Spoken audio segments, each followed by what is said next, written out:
Salam, selamat malam Bapak dan Ibu yang dikasihi Tuhan. Jumpa kembali bersama saya di sini Z Ferry dalam renungan malam Pendeta Dr. Erastus Sabdono. Malam hari ini bertemakan tidak sebanding. Allah yang menciptakan langit dan bumi, yang mempunyai segala kuasa, kemuliaan dan kerajaan, kebesarannya tidak terhingga, melampaui yang kita pikirkan dan yang kita duga. Pikiran kita tidak akan sanggup memahami kebesaran Allah. Tidak ada pengalaman yang manusia miliki bisa menjadi perbandingan dengannya. Allah benar-benar melampaui pengalaman, bukan saja transenden, melampaui akal, tetapi juga empiris, melampaui pengalaman siapapun. Sebenarnya seindah apapun lagu yang di dalamnya ada syair yang kita gubah, tidak akan cukup menjadi persembahan yang seimbang atau sebanding dengan kebesaran Allah.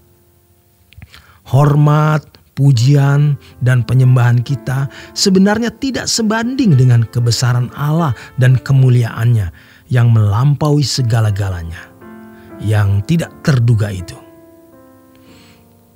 Peninggian, pemuliaan namanya, pengagungan namanya tidak sebanding dengan kenyataan keberadaan Allah yang melampaui segala-galanya, yang tidak terduga. Jadi kalau kita menghormati Allah hanya dengan nyanyian, kata-kata, pujian, penyembahan, itu belumlah cukup. Walaupun nyanyian yang kita nyanyikan indah syairnya, indah vokalnya, penghormatan kita kepadanya setinggi-tingginya, tetapi belumlah sebanding sebenarnya. Allah di dalam kesabaran dan pengertiannya menerima persembahan pujian kita. Seiring dengan perjalanan waktu dan bertumbuhnya kedewasaan rohani dan bertambahnya pengalaman kita menghayati kedahsyatan kebesaran Allah, maka kita akan mengerti bahwa Allah tidak terhingga. Pujian penyembahan kita seindah bagaimanapun, setulus-tulusnya, tidak akan sebanding dengan kebesaran dan keagungannya. Bagaimana kita bisa meningkatkan sikap hormat kita untuk paling tidak lebih mendekati keagungan dan kebesaran Tuhan, sehingga hal itu benar-benar memuaskan hati Allah dan memenuhi yang dikatakan di dalam Matius 22 ayat 37 sampai dengan 40 yang mengatakan demikian. Kasihilah Tuhan Allahmu dengan segenap hati, segenap jiwa, segenap akal budi dan kekuatan. Kalau kita dengan rendah hati mempercayai kebenaran ini dan menerimanya, hidup kita tidak mungkin tidak diubahkan. Hal ini hendaknya tidak menjadi wacana saja di dalam pikiran atau kata-kata, tetapi juga harus kita jalani dan kita pergumulkan. Seperti yang kita semua tahu dan percaya, mestinya juga kita menerima bahwa Allah yang menciptakan kita semua, yang menjadikan kita ada, dari tidak ada menjadi ada, Bapa juga yang telah menebus kita dengan darah putra tunggalnya yang ditumpahkan di Bukit Kalvari, mestinya kita bukan milik kita sendiri, tetapi milik Tuhan.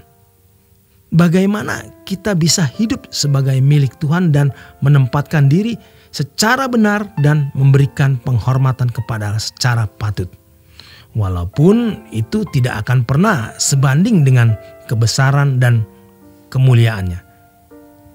Ini yang harus kita lakukan. Sekaligus ini yang membuat kita bisa hidup di hadirat Allah. Allah menghendaki persekutuan dengan dirinya. Lebih dari nyanyian, pujian, penyembahan yang kita naikkan kepadanya. Allah menghendaki persekutuan dengan dirinya. Persekutuan setiap saat. Sehingga di dalam hidup kita hanya memiliki ruangan di mana Tuhan memenuhi ruangan itu. Itu yang dapat kita lakukan. Paling tidak mendekati keagungan kemuliaan Allah atau makin sebanding dengan kebesarannya. Kita harus memiliki hanya satu dunia dan dunia itu adalah Tuhan.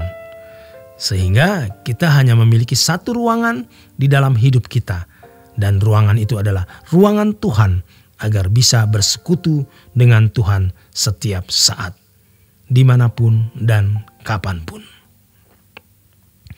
Inilah yang Allah kehendaki lebih dari kebaktian yang kita lakukan, yang di dalamnya kita bisa memuji, memuliakan, dan menyembah Allah. Persekutuan dengan Allah haruslah persekutuan yang benar-benar menyenangkan hati Allah. Jangan bersekutu tetapi kita menyakiti Dia. Jangan mempersilahkan Tuhan Yesus masuk di hati tetapi tidak memperhatikan perasaannya. Itu menyakiti Tuhan. Sama seperti seorang pria yang membawa atau meminang seorang wanita menjadi istri, tetapi ternyata setelah menjadi istri justru disiksa, diperdaya. Faktanya tidak sedikit hal ini terjadi. Betapa jahatnya pria-pria seperti ini. Terhadap sesama tidak boleh begitu. Apalagi terhadap Tuhan. Jangan kita mempersilakan Tuhan masuk ke dalam hidup kita, tetapi kita tidak menyenangkan hatinya. Allah menghendaki persekutuan dengan kita, karena memang untuk itulah Allah menciptakan manusia dengan keadaan segambar dengan dirinya, memiliki pikiran dan perasaan yang sama. Dengan pikiran dan perasaan, manusia bisa membuat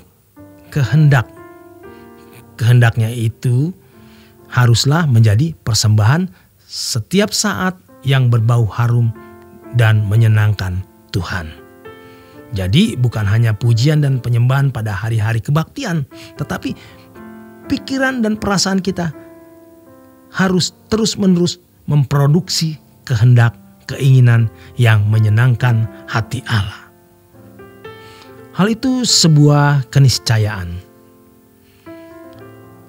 Persembahan yang bisa kita lakukan sebagai tanda hormat kita kepada Allah adalah memproduksi setiap saat kehendak yang bisa menyenangkan hati Tuhan.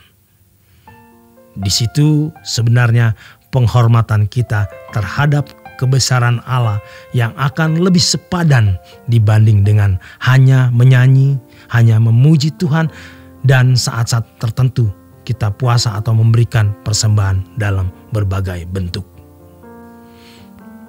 Oleh sebab itu, mari pikirkan dan kita lakukan terus-menerus untuk memproduksi kehendak, keinginan yang mampu menyenangkan hati Allah.